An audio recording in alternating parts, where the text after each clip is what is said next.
Dans une précédente vidéo, je t'ai expliqué pourquoi je me suis lancé sur YouTube. Cette envie de partager, d'expliquer aux débutants la crypto-monnaie, comment gagner tes premières cryptos sans rien investir, comment et où acheter tes premiers bitcoins, comment installer et utiliser un portefeuille comme MetaMask. Et je me suis aperçu que je n'avais même pas pris le temps de t'expliquer le fonctionnement même d'une transaction en bitcoin, alors que c'est la base.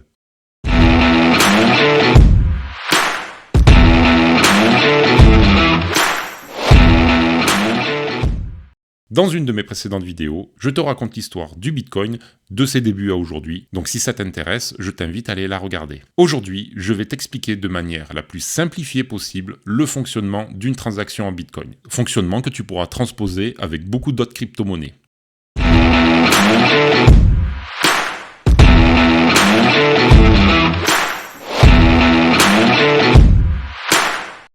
Le Bitcoin est une crypto-monnaie qui utilise la technologie de la chaîne de blocs ou blockchain pour valider et enregistrer les transactions. Chaque transaction est enregistrée dans un bloc qui est ajouté à la chaîne de blocs. Cette chaîne de blocs est un registre public et sécurisé qui contient l'historique de toutes les transactions effectuées en Bitcoin. C'est-à-dire que les 0,1 Bitcoin que tu as envoyé à Tata Ginette qui vit en Australie l'année dernière, tu peux retrouver la transaction. Pour effectuer une transaction à Bitcoin, il faut disposer d'une adresse Bitcoin, qui est une sorte de compte en banque virtuel. Chaque adresse est associée à une clé privée, qui est utilisée pour signer les transactions et prouver que tu en es le propriétaire. Mais ça, on en reparlera après. Et au fait, abonne-toi.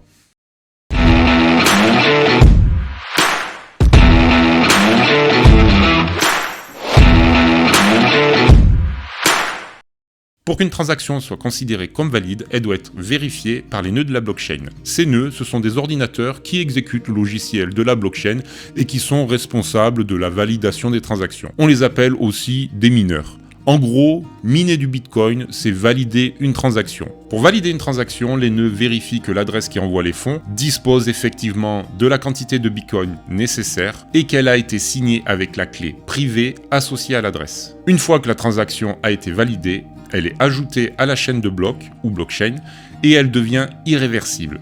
Si tu te trompes ne serait-ce que d'une lettre ou d'un chiffre dans l'adresse, les fonds envoyés seront perdus à jamais.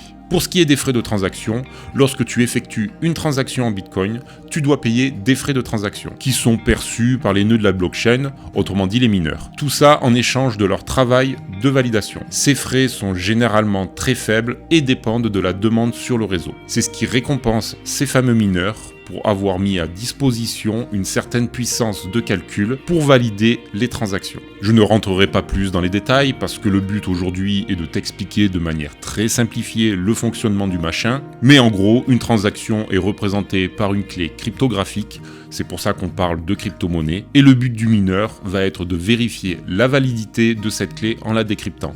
En gros, c'est comme si tu demandais à un ordinateur de craquer un mot de passe par un calcul mathématique très complexe. Et le premier qui craque ce mot de passe valide la transaction et gagne la mise. Et au fait, abonne-toi.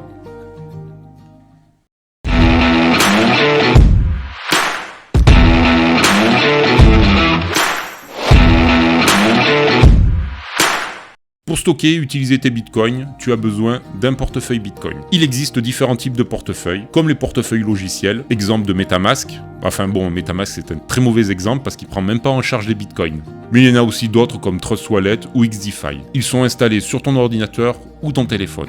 Et il y a aussi des portefeuilles matériels qui sont des dispositifs physiques un peu comme une petite clé USB, par exemple Ledger le plus connu, qui en plus de ça est français. Et ils permettent de stocker tes bitcoins de manière sécurisée. Chaque portefeuille possède sa propre clé publique et sa propre clé privée.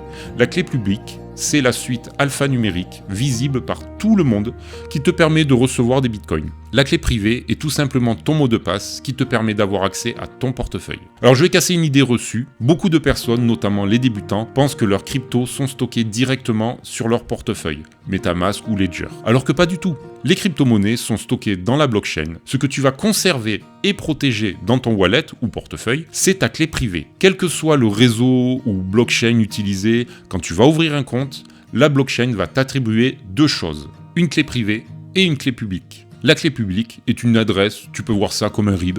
C'est l'adresse sur laquelle tu vas recevoir tes fonds. À chaque fois que tu vas vouloir dépenser de l'argent qui est sur cette adresse, ou ce RIB en fait, la blockchain va te demander ton mot de passe, c'est-à-dire ta clé privée. C'est les deux seules choses que la blockchain va te donner. Et d'ailleurs, pense à bien sauvegarder tout ça, parce que le jour où il y a un problème, tu ne pourras pas appeler le guichet de la banque ou cliquer sur le lien « J'ai perdu mon mot de passe ». Et quand la blockchain te donne ta clé privée et ta clé publique, la clé privée, faut bien la sécuriser, parce que c'est celle qui donne accès à tes fonds. Et forcément, si tu la perds, tu n'auras plus jamais accès à tes fonds. Je te donne l'exemple de ce qu'est une clé privée dans ma vidéo sur MetaMask.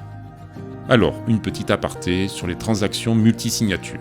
Certaines transactions en Bitcoin peuvent être protégées par une signature multisignature, ce qui signifie qu'elles nécessitent plusieurs clés privées pour être validées. Cela peut être utilisé par exemple pour créer, un compte conjoint ou pour mettre en place un système de vérification à 2 facteurs pour protéger tes fonds.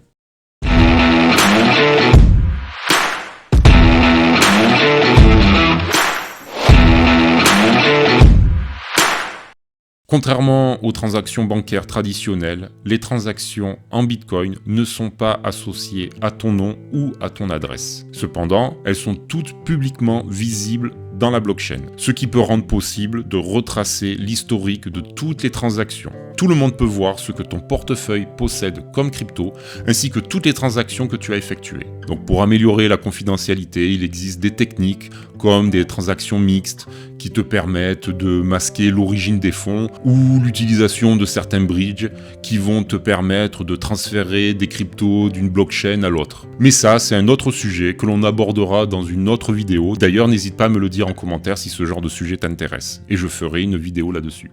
Voilà comment fonctionnent les transactions en Bitcoin. Si tu souhaites en savoir plus sur cette technologie fascinante, n'hésite pas à t'abonner, à me poser tes questions en commentaire. Et puis un petit like, c'est gratuit, et moi ça m'aidera à évoluer et à faire évoluer ma chaîne. C'était Néotaz, je te dis à la prochaine sur YouTube. Ciao.